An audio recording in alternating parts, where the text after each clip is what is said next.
सीधे फतेहपुर सीकरी आपको लिए चलते हैं और वहां पे मेरे सहयोगी संजीव त्रिवेदी बने हुए हैं। संजीव, फतेहपुर सीकरी सीट की बात करें तो देश की निगाहें इस सीट पर रहती हैं, तो 2024 में मिजाज क्या है? पहली तस्वीर तो आप वहां से दिखाएंगे ही, बात भी करेंगे मतदाताओं से, बताइए।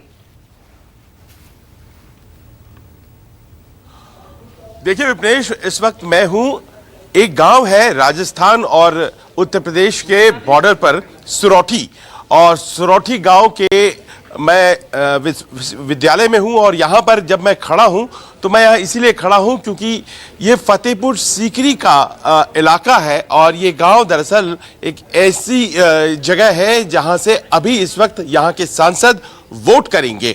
यहाँ के सांसद राजकुमार चाहर, जो कि कहा यही जाता है कि जो सबसे हाईएस्ट मार्जिन से जीत हुई थी पिछली दफा पूरे उत्तर प्रदेश नहीं पूरे भारत में, उसमें से हाईएस्ट मार्जिन सीटों वाला ये सीट फतेहपुर सीकरी था।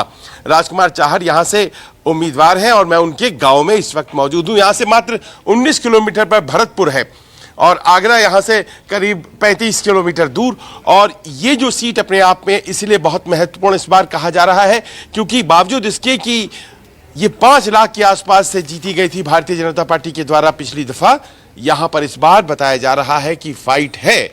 और फाइट क्यों है हम आपको बताएंगे, लेकिन इस वक्त यहाँ जो तमाम हमारे साथ खड़े हैं लोग, ये वोटर्स, कुछ लोग वोट देने गए हैं, कुछ लोग वोट देकर के आ गए हैं। सबसे बड़ी बात यह है कि क्या फतेहपुर सीकरी में लड़ाई है या फिर आपको लगता है पिछली दफा की तरह एक तरफा होगा? फतेहपुर सीकरी में कोई लड़ाई नहीं है, एक तरफा जीत राजकुमार चाहर जी की हो रही है, कोई टक्कर में नहीं है। और उसकी वजह खास क्या है? वजह विकास है, उत्तर प्रदेश में सुरक्षा, गांव-गांव सुरक्षा, नाली खरंजे, गंगा जल आना, ये सब सुविधा सरकार दे रही है। ये सब है। चल, हो जा शुरू। केसरिया से मन जोगी हुआ रे, दिल झूमे देखो, पतवारा हुआ रे, दिल झूमे देखो, पतवारा हुआ रे। हर पल मनाओ केसरी त्योहार। विमल, बोलो जुबान केसरी। अब आप इधर आइए, आप तो लगता है पूर्व सैनिक हैं। बिल्कुल। आपकी टोपी से लग रहा है। अब यहाँ बताया जा रहा है कि एक पूर्व सैनिक भी चुनाव लड़ रहे हैं। हाँ, लड़ रहे हैं। रामनाथ सिकरवार जी कांग्रेस की टिकट पे लड़ रहे हैं। क्या आपको लगता है कि वो टक्कर में है या फिर लगता है कि नहीं, चाहर जी का पलड़ा भारी है? नहीं, वो टक्कर में नहीं है। क्या नाम है? पलड़ा तो राजकुमार चाहर जी की भारी है और बहुत कुछ विकास कराया है और जैसे पहले जीत हुई थी उससे और अच्छी जीत हो गई। अच्छा, ये जो पूरा इलाका है इसके क्या इसे चाहरवाड़ी कहते हैं? राजकुमार चाहर जैसे चाहर समाज से आते हैं, चाहरवाटी, तो इस तरह से ही पूरा इलाका चाहरवाड़ी हो जाता है। चाहरवाटी। और यहाँ ज्यादातर जो चाहर सरनेम वाले लोग होते हैं वो रहते हैं। हाँ जी, हाँ जी। हाँ।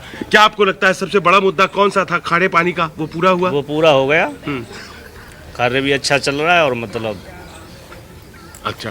अब देखिए, एक बिटिया है यहाँ पर, इस तरफ आओ तुम, और तुम पहली दफा वोट कर रही हो? पहली बार? ये बताओ कि तुम्हारे मुद्दे क्या है, तुम्हारे दिमाग में क्या चल रहा है? हमारे दिमाग में ये है कि विकास हो देश का, राजकुमार चाहर हमारे गांव में विकास करेंगे। तुम्हारे से बड़े जितने हैं उन सबों को नौकरी को लेकर के चिंताएं हैं या फिर तुम्हें लगता है कि रोजगार की स्थिति सही है? तो रोजगार की स्थिति तो थोड़ी कम है लेकिन हो जाएगी आगे। तो मिजाज यहाँ पर देखिए ऐसा है कि ये राजकुमार चाहर का गांव है और तमाम उनके समर्थक इस वक्त यहाँ पर मौजूद हैं। हालांकि ये जरूर कहा जा रहा है कि सबसे ज्यादा मतों से जीतने वाला ये क्षेत्र भारतीय जनता पार्टी के लिए इस बार एक पूर्व फौजी यहाँ पे खड़े हैं, तो वो कितना कुछ कर पाते हैं। यहाँ के लोग बता रहे हैं कि कुछ खास टक्कर नहीं है, लेकिन आगे दूसरी जगहों पर जाकर के समझने की कोशिश हम करेंगे क्योंकि ये बात अपने आप में बहुत महत्वपूर्ण हो जाती है। यहाँ पर बीएसपी भी उम्मीदवार अपना दे चुकी है, रामनिवास शर्मा, और इसके अलावा यहाँ पर एक निर्दलीय प्रत्याशी भी हैं जो कि भारतीय जनता पार्टी के विधायक पास के क्षेत्र से हैं, उनके बेटे हैं चौधरी बाबूलाल। और ऐसे में क्या नतीजे आते हैं, पिछली बार की तरह आते हैं या फिर यहाँ पर कुछ अप्रत्याशित देखने को मिलता है? पिछले दिनों प्रियंका गांधी यहाँ आई थी और आपने देखा होगा एक जबरदस्त रोड शो हुआ था जिसकी चर्चा पूरे प्रदेश पूरे देश में हुई थी। तो ऐसे में क्या नतीजा आता है, सबकी निगाहें धीरे धीरे जो जानकारी यहाँ से होती है उस पर है, हम भी आपको लगातार बताते हैं।